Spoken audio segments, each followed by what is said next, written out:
Well, thanks for taking some time to chat with me. I always enjoy conversations with you, and I I've never told you this, but I definitely always value them in the sense of like they're meaningful conversations for me, Yeah. and it's talking with a lot of different coaches. It's like a lot of the same conversations that it feels like the same loop. And with you, I feel like there's always something new. Um, Appreciate to that. yeah, of course. So before we get started, I'm just gonna kind of give a little bit of background on you, and if you feel the need to kind of add on to some of the things that you've done over your lifetime, feel free to. So you're a pro baseball player in the Baltimore Orioles organization. You're a scout for the Houston Astros and Miami Marlins. You're owner, instructor at Top Tier Sports Athletics for almost 10 years now. And Yeah, it's been a while. yeah, you're a Blast ambassador. And you work with both baseball and softball players. Yeah, Did I have that mostly right? softball now, but yes, both. Yeah. Can you talk a little bit about how what was your entry point into softball? Well, it was kind of weird. I would always have one or two kids here and there, but I didn't really know much about softball. I would always hear like the thought process about like, well, they don't swing that way and don't do this. And I just always think like, wow, I don't know how they hit like that, but it was kind of weird. But the kids always did pretty good.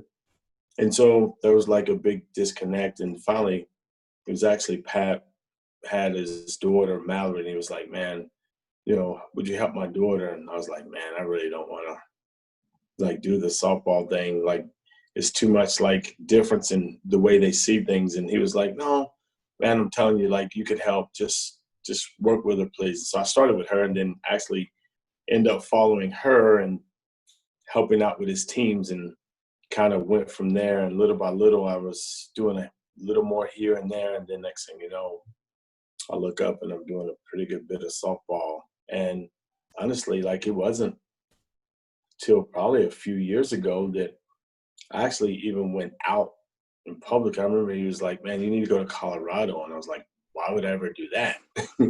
you know? And he was like, well, a lot of people are asking, about kids and about stuff. And I think it'd be good for you to go. And so I was like, oh man, like I don't know why I would do it. And so then I went out and met some people and it kind of turned into, some stuff. And then it just kind of grew from there. But from a development standpoint, we've been doing the same thing in baseball like for a long time with some of the best prospects out of Atlanta. Were kids that we had coming up who turned into pretty good players and pros and other things like that. Awesome. And in the beginning, and I mean, it could even still be happening now, do you feel that you still have to kind of deconstruct old ways of thinking in terms of like approaching uh, basically how to play the game? Because you just don't coach hitting, you coach infield and other aspects of the game. Oh, yeah, 100%. Like still today, um, I don't know if sometimes they realize how much time, they have or how much time you don't have. I mean, and I see a lot of infielders who would just rush through so many things. And I used to talk to them about like slowing down and doing it with tempo and used to get a bunch of backlash. Oh, they'll never get them to first. The same baseball, they have more time. And then I was like, actually, you have more time than you think. And once you start showing kids how they could create an angle and make plays and do things, and I think it kind of hit home. I remember we started doing better with that with some teams, and then we were playing Mike Stiff's group, and they were taking really deep angles and doing some things. And I was like, oh, like you're out when you thought you would be safe, you know. And then I think people will start saying like, wow, okay, we can do that. You can like open the field up if the ball's hit with the right speed and direction, you know. And Mm. so, you know, even on the side of hitting, you still find some of the mindsets. I think it's kind of flipped now. It's become more, you know, like on the opposite side of like, you know, the Twitter conversation of the swing, you know, like what that swing really looks like in a game or in college softball, you know, and you know how to get that to really transfer. I think sometimes there may be a little bit of disconnect there. And a lot of it is just everyone's own perception of reality, which is Yeah. kind of like a matrix of conversation. And how do you navigate the right versus wrong type of conversations? Because I feel like there's like, there's very self-righteous type instructors and coaches and like this way's the right way. And like, how do you begin to open up the conversation of there are many ways and these are the different ways we have this conversation?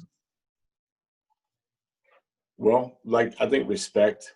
I usually give respect to all the thought processes, you know, so I don't really ever come into a situation where I'm trying to get my point across without like understanding their point of view.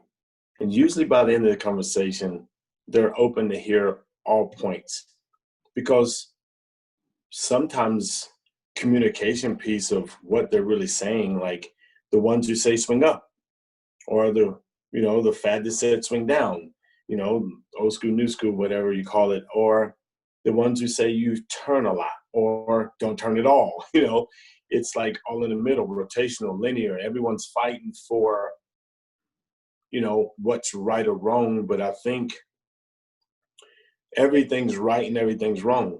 Like being too linear, if a kid doesn't have body mass and those things, is probably going to lead to wrong. Being too rotational is probably going to lead to wrong. Like there's right and wrong in every one of the philosophies. And I want to be able to take all the good and even the wrong from that thought processes and put it together with what you have. I think the biggest problem we have is that most people don't have a foundational belief system, you know, so that now you come in and you believe in rotational and you just turn and you like preach it, you got product and you like going 100% hardcore and you really believe in what you're selling. And now all of a sudden I'm a turner and that's my philosophy. And then the next guy comes in and they do the same thing on linear and they talk about this and now it's I'm stopping and I'm braking and I'm decelerating, I'm not doing this. And now you just jump from two different sides instead of being able to take the good that they do and adapt them into maybe what you do when, hey, I may need to be a little more rotational with this kid. And hey, we need to do some braking more with this kid. I think we lose some of that because there's not a foundational belief system. So my belief system is my belief system.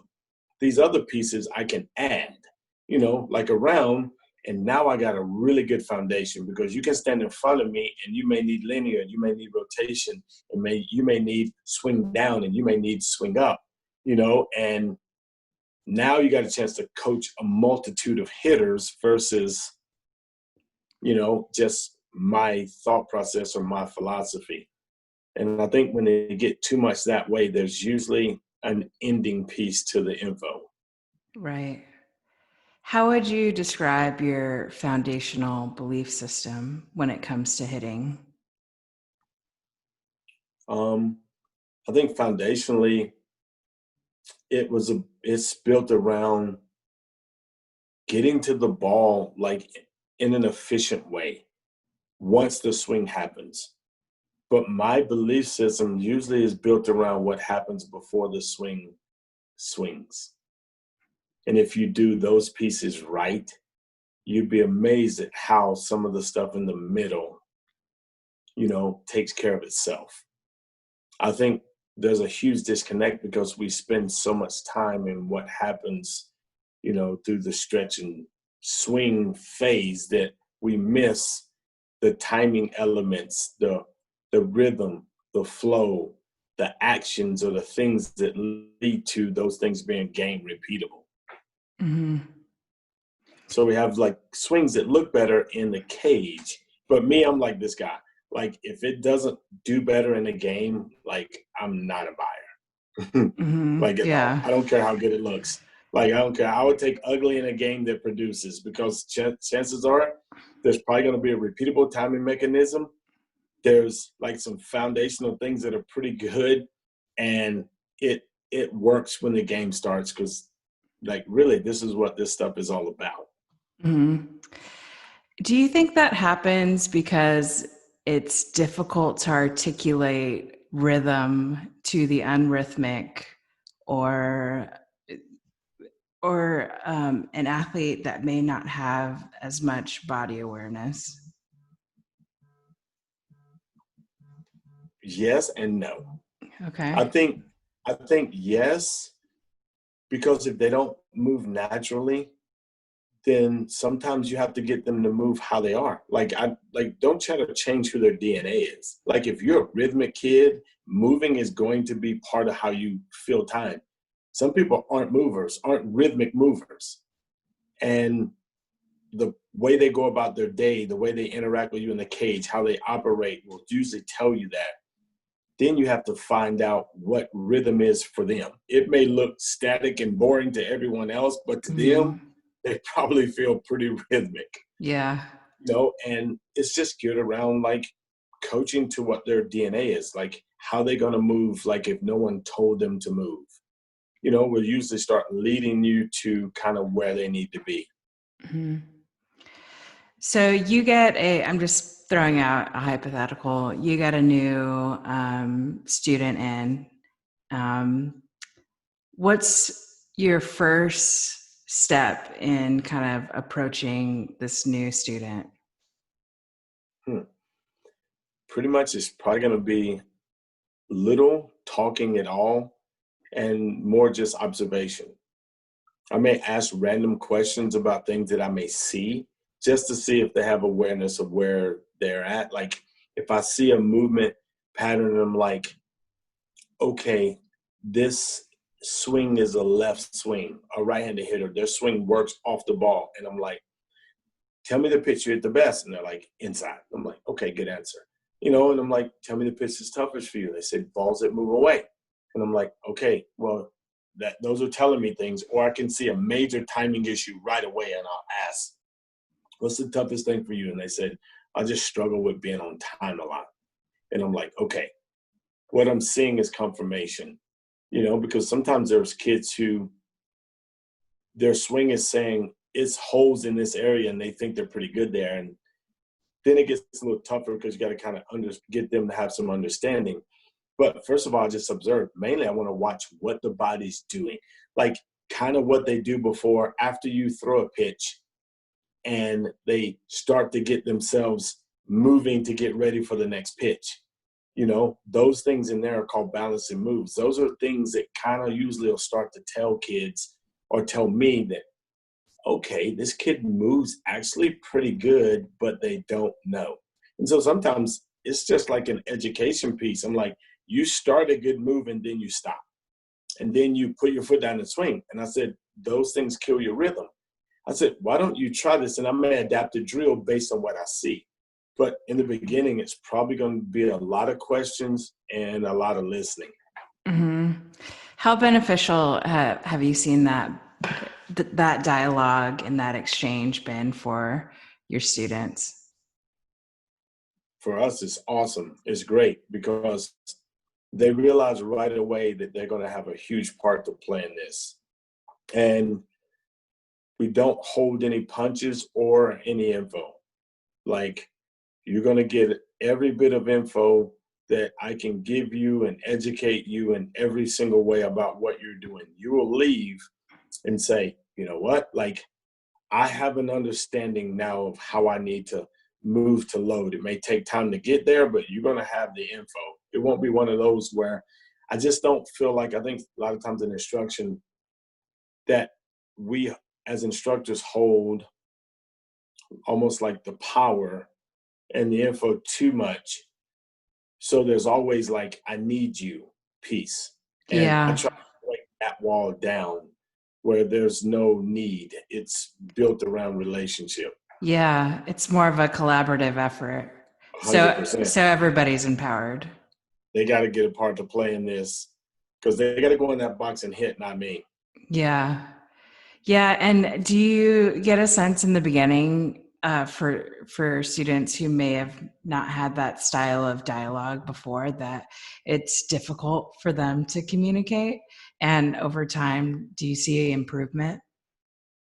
Yes, 100%. Sometimes in the beginning, if they really realize something is that they've been working somewhere for years and they literally have no idea of what they do and do not do. Like they don't see little things they do. They don't have understanding of anything. And it's really sad because it's like either they didn't pay attention or we didn't do a good job of explaining, or we just told them how to hit or what to do. Like they Yeah. don't know what they do well. Like Yeah. not at all. In And all then aspects, you're not really just shocked. hitting. Yeah. Hitting, No. infield, pitching, outfield, everything. Right. And that should be the first thing to know. Like, how is this kid going to ever adjust in the game? How is she going to go in the game and be self-sufficient when she doesn't even know what she does at the time? Or why she's good when she catches ground balls? Hmm. Like, good luck with that one. Yeah. And so after a while with us, like the way they talk about their swing is way different. I'm like, hey, tell me how you load. And they're like, well, which part? And I'm like, this. And they're like, oh, well, I gather this way. And then I kind of move this way because I did this or I did that. And it's pretty cool to hear because at least that way I can have some dialogue with them. If I'm not there, I can say, well, I'm having some timing issues. I'm like, are you starting on time? You know, like, are you getting loaded too much? You know, are you reaching back? And I'm like, maybe that's the case because my front arm's getting low. Because when I add in my load, I pull with my arms, and so my arms get low, and now I got no path but across. You Right. know, it could be something simple as that. You know, but I can have those dialogues with them because we have a mutual understanding of what their swing does. You know, and it makes the communication piece really easy. Hmm. Where did you start that collaborative process yourself? Like, where did that come from? Because we all just don't it doesn't magically appear. You must have learned it from somewhere. Yeah, I'm like relational naturally. Like I have a hard time when I first started doing like a lot of lessons because I don't operate very good in transactional like environments when it's just like for hire. So I would always fight that. I wouldn't even take money from clients in front of the kids because I didn't want to be for hire. I didn't want it to affect how me and the kid would operate. But that past that is that, you know, I've always wanted to know like what makes them tick because that's really important in deciding like what they're going to need sometimes to hit. Not so much sometimes to make their swing better, but to get them to hit. You know, and I would always, even from beginning stages, go to watch them play. Like I would never coach a kid that I haven't watched play in their own environment. You know, and so from that you start kind of tearing down walls because people used to say back then they would be like, why are you here on a Saturday morning? I'm at a little league field. I'm like, why is he here? And I'm like, well, you come to me, so I want to watch you play. And so in doing that, I started looking for different things. It spurred more questions, and it kind of just shaped from there. And it became way more about like doing a lesson, walking out the door, you know, and that's why we kind of operate the way we do now. You know, it's not so easy to get on schedule because I don't just do a lesson to fill a space. You Yeah. know, I would rather go to the store, you know, during that break than just fill the space if it's not someone who we're going to have some time together to really build something. Mm-hmm. Can you talk about your experience as a scout and when you're tasked with going to see some prospects, how do you evaluate those players? Well, first of all, scouting forever changed how I instruct. Like it forever changed it because you start realizing like how bodies move or things that play at a high level, from the baseball side. So you start learning things about like identifying player characteristics from things like tools, which is hitting, throwing, running, power, the ability to play defense. Those are all tool sets. And when I look at a player, usually I'll start operating in the part where you have maybe the tools, role, wrist, makeup, and then stats. So when I would look at a pro player, we'd identify what the tools were, and that would usually lead to what kind of role, and then if there's risk, what kind of makeup, and then stats to confirm with that. And so when I'm looking at a softball player, it's the same thing. Like what tools play at this level. When I first started in softball, I didn't know what a Pac-12 or SEC or high-level pitcher or player looked like. So I literally would get in my car every time someone said a really good player or team or high-level players played, and I would literally drive and watch them play. Because you want to know what it takes to play at the big league, go watch the big leaguers. Right. And so I went and watched the best players in college that I could find, and then I started saying, okay, all right, I got an idea of what may play in the big leagues. Now I start understanding like what may work in the college level. Mm-hmm. And so the way I work in my brain is that every kid we work with, most of our kids want to play high level ball, but if they wanted to go to high school and make their team to being an All-American, the process is that, is this swing going to work at the Pac-12 or in the SEC when you're facing a good arm in the World Series? And usually that piece is kind of how we look at things based on, growing their development. But scouting part changed that. And so the first thing you want to identify with a player is like, what kind of tools do they have? And if they don't have a lot of tools, then you better put a bunch of plus marks in the makeup and the intangibles category. Mm-hmm. Because without those, like you run around on the field with some of the teams at the World Series, there are a lot of tools running around out there. And if you don't have those, you better have some of those other things that can make up for it. Mm-hmm. When it sounds like you've watched quite a bit of high level ball, who in your mind would be the top prospect in college softball, and why? If you had to do a breakdown of the top prospect in college. Yeah. Ooh. Huh.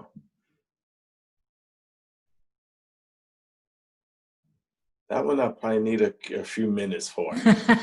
Because my head's running through a bunch of really good players and tools. Same. That would be a tough one. Mm-hmm. Like I would probably need a little bit of time.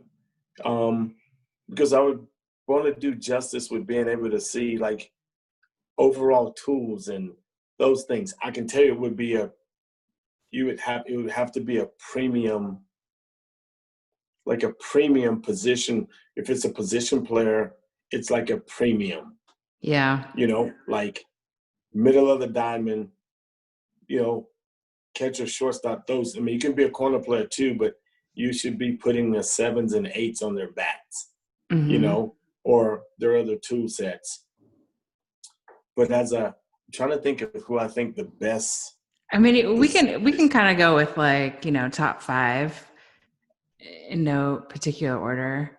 In my mind, even though she would be counted out for the 21 season as well as Rachel Garcia.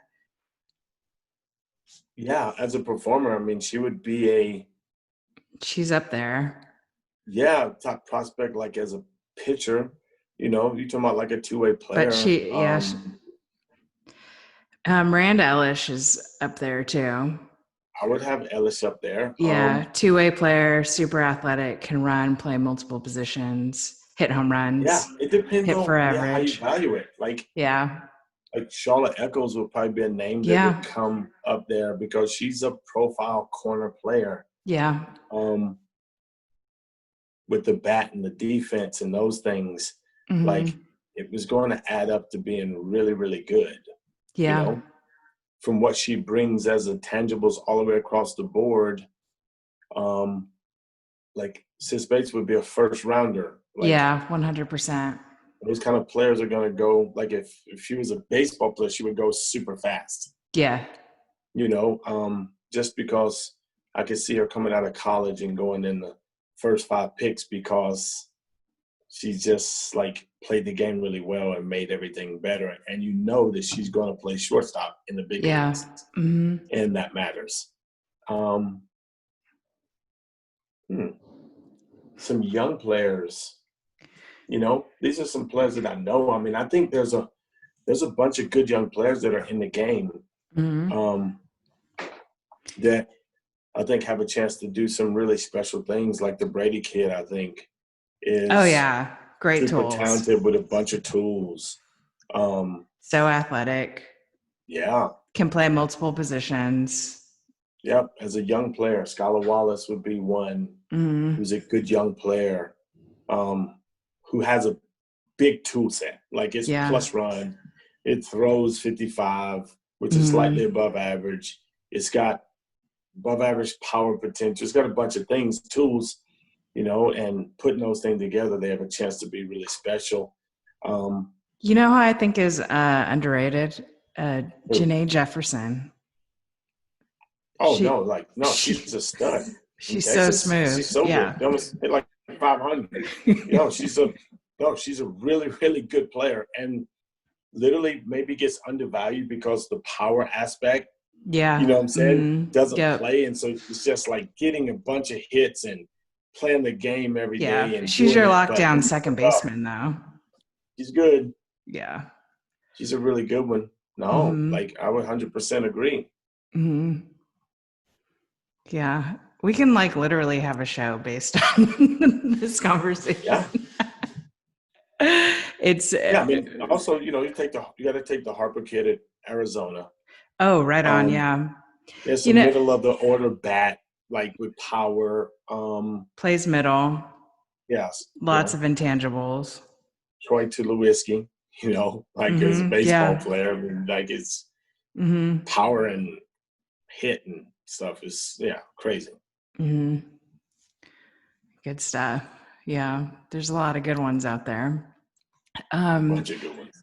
You mentioned something earlier about deficiencies, and I've had conversations with some of your friends like Austin Wasserman and talking with like Dana Sorensen. And can you talk about how you're able to identify deficiencies in more so like movement, right? Because you talked about how high level players move, and that's kind of like the separating factors with some of your students that you're working with. How do you identify those? Well, understanding like sometimes your instinct comes into play. Like some things are obvious you can see, but I've always had a strength like company that I've worked with, like in the building. Like when I had my spot exclusively, we had a strength training performance company that was with us like every day. So our kids can go like here where I'm at now, work with Pinnacle with Eric Alexander. So if all of a sudden something keeps popping up, like they start having trouble, sometimes you can't tell, but like trouble at times staying down when they start to rotate. Now they can get some hip and shoulder separation, but as they start to turn there, the thoracic piece wants to pull everything up. And I usually have him take a look, and then we usually run and do some tests. And he'll come back and say, wow, man, we have limited, thoracic, mobility. And so we start doing certain things for him, and you'll see a change in a month in their swing, their ability to repeat something, so we've always had that. So it's a lot easier for me in that part because I don't necessarily have to. I've actually learned to see because watching and talking and being around those guys do their assessments and break bodies down, from all the pro baseball players we have to the NFL players and tennis and everything else. I've been able to understand how things should move and look, and sometimes the deficiencies don't necessarily need to be corrected as much as sometimes they may need to understand the awareness of them. And because some people have learned to compensate in a way where those things don't actually really cause a problem. It makes it maybe some things that they do that don't need to be changed. Like, say, if a kid doesn't have great hip mobility, it's not necessarily a good thing for us to go in and create more hip mobility. If it's enough to function everything else, they may be better off with limited hip mobility. Opening them up may cause them to have to rearrange how their body sequences, to get rid of space and stuff. So, yeah. You've been around the club space for a while now, and where do you see room for growth and improvement in terms of how we develop players and teams? biggest thing I like is for me, it's evaluation piece. Evaluating, for me, a lot of the good players, there's things, I'm not going to even use a name, but there's a player who was a high-level prospect. And I watched and I was like, has trouble throwing on the run. She'll make errors on that play a lot. And it's not because she couldn't, it's because her body didn't do it right. And I was like, that's going to be a problem. Yeah. I'm like, there's a couple things that need to be fixed here. This is going to have trouble at the speed of the game at the next level. And she went there, tried to play that position for a while, come back with the same info. Yeah. Because she was such a good prospect and good player, everyone becomes too much of a fan and not of an evaluator. See, I'm a scout first. So I don't look at kids and go enamored with them based on their skill level. I look at how, where they're going to have trouble. I'm like, wow, and this kid can't predict her feet. She has trouble getting them started to her left. Well, that's going to come into play when balls get erratic, when you can't dictate a play. It may be the play that matters to make the play to win a routine play in the game in the World Series that you don't make because you can't predict where the ball's going to go. And I just think the evaluation piece of the kids' skill levels or things that need to be done or to play at a really, really high level, that piece has to happen first. And then we can go in and start to training some of the things that may be being missed with some of the kids. Mm-hmm. Even the ones who are really talented. Yeah. You see things, I'm like, oh, they could really do that so much better, But they get away with it, or they don't get coached in that part because they're really good. Yeah. So you're saying we need to start a elite softball camp and evaluate these kids. Yeah, I know. It would be awesome. I would love that. Coach the elite ones too. Yeah. Mm-hmm. Yeah. And I think just have them at a camp and oh man, she's so awesome. She's so off. And I'm like, but she has no left foot timing. Right. Yeah. She's off time. There's things that are going to cause problems at the next level. Mm-hmm. Yeah. Yeah. That would be cool. When you approach kind of designing a practice, how do you structure it? How do you organize it? Well, kind of based on what they need, but from a start, something that has to do with throwing and playing catch properly, because the game is built around so much of playing catch, Right. and then the communication piece and getting kids comfortable to talk and kind of almost like enjoy, like the environment they're in. But then once you get into like some work things, not always giving them all the answers, but maybe creating scenarios where there's a directive, and now they have to go and create a play or create an outcome, Mm. Based on whatever environment you set up. Yeah. And there's a time where, we may do more of that setting. There's always going to be that setting, but there may be times when it's just like we need to get repetition work. And there's a part that's built around just getting our reps, because it's a needed time.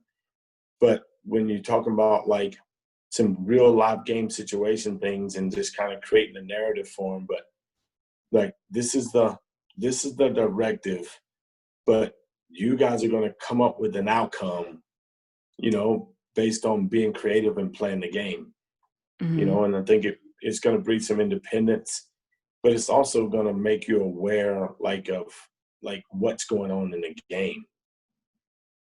Versus because a lot of teams is everything's orchestrated. Like you're told what to do from the time you show up to the time you leave, and how you leave is all like instructed.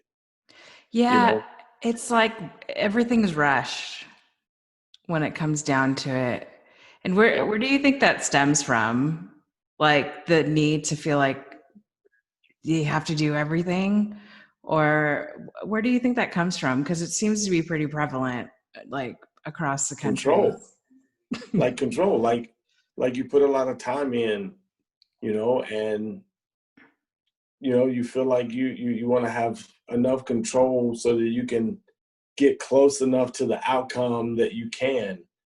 But I learned, like our group, we do a good job. We work hard to give away some ownership piece, and the girls have a good bit of dialogue back to you, based on the things they need, so there's times when you have to step in and kind of, hey, you got to trust me here. I know more than you on this one. But a lot of times we roll with we roll how they want to roll, Mm-hmm. because I think they need that, Yeah. and that freedom piece creates a pretty cool atmosphere sometimes. Mm-hmm. What do you say to the people who tend to say are more kind of like old school thinkers, like this is the way we've always done things? I would say I'm an old school guy. Been around a long time and done this stuff for like a long time, even when I wasn't doing it like full time. I would say some of the things that you learned the old school way is built around instinct, feel, and those things that you should never give away. But when you learn some of the new things on the new side, I think it can make you into like almost like the best of both worlds, because you have application. Most old school guys have tons and tons of application from doing it. Mm-hmm. That's where their belief system comes from. They've had success without the other thing. And so sometimes they shun away from that, but understanding that data and some of the new things is just, it may make what you see and feel clearer, and it just adds to that. So you have a better perspective for how you're going to coach them. Mm-hmm. What I do see on the opposite side is I see the people who have grew up in data. A lot of them lack real life in the cage, adjustability instinct. Because I've been in the cage with some really smart guys who miss things because, I don't know if they've done it enough. Right. Mm-hmm. Or you never had to do it without something to tell you that it was so. You know what I'm saying? So I think if I'm a new school guy, I go find an old school guy and I'm like, hey, let's bridge the gap. Let's share me a bunch of info. Help learn me up on years and years of instruction that I ain't gonna have a chance to do, you know? And if I'm an old school guy, like I go blend with like a new school guy so that I can stay relevant. My motivation is pretty much just helping our kids. Mm-hmm. So if I don't do my part, and I don't negatively want to affect their dream. So if I don't do my part with data on those side, then I miss something, then I feel like I cheated them because of my ego or arrogance. Nice.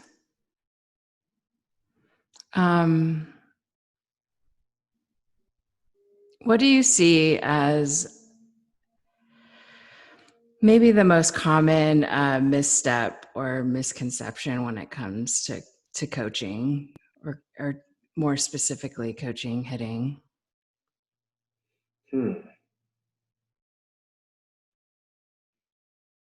Like